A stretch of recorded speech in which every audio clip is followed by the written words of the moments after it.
గౌరవ ముఖ్యమంత్రి శ్రీ నారా చంద్రబాబు నాయుడు గారి సూచనల మేరకు ఈ సమిష్టి నిర్ణయానికి మన రాష్ట్రం ఒక నిర్మాణాత్మక సహకారం అందించింది. ఇటీవల కాలంలో జీఎస్టీ పన్నుల విధానంలో చోటు చేసుకున్న అతిపెద్ద సంస్కరణలలో ఒకదానికి రాష్ట్ర ప్రతినిధిగా బాధ్యత వహించడం నాకు చాలా గర్వకారణంగా. గౌరవ ప్రధానమంత్రి శ్రీ నరేంద్ర మోదీ గారు 2025 ఆగస్టు 15న 79వ స్వాతంత్ర దినోత్సవ సందర్భంగా ఎర్రకోట నుండి చేసిన జీఎస్టీ 2.0 సంస్కరణల చారిత్రాత్మక ప్రకటన దేశ ప్రగతికి బాటలు వేస్తాం.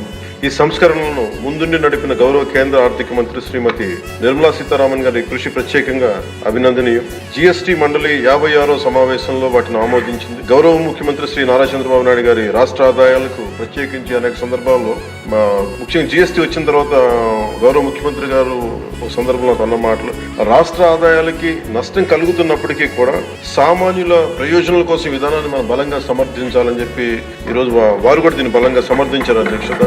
ఈ ఆర్థిక ఆటుపోట్లని చూస్తూ కూడా వచ్చే ఆదాయం తగ్గిపోతున్న జీఎస్టీ సంస్కరణ వల్ల, కానీ దాన్ని ఇంకొకలాగా దాన్ని ఎలా పూడ్చుకోవాలని తెలిసి ముందుండి దీన్ని మద్దతు తెలిపినందుకు వారికి నా కృతజ్ఞతలు తెలియజేస్తున్నాను. ఈ చారిత్రాత్మక సంస్కరణలకు మద్దతు తెలిపిన తొలి రాష్ట్రంగా నిలిచింది నారా చంద్రబాబు నాయుడు గారి నాయకత్వంలోని ఆంధ్రప్రదేశ్ ప్రభుత్వం.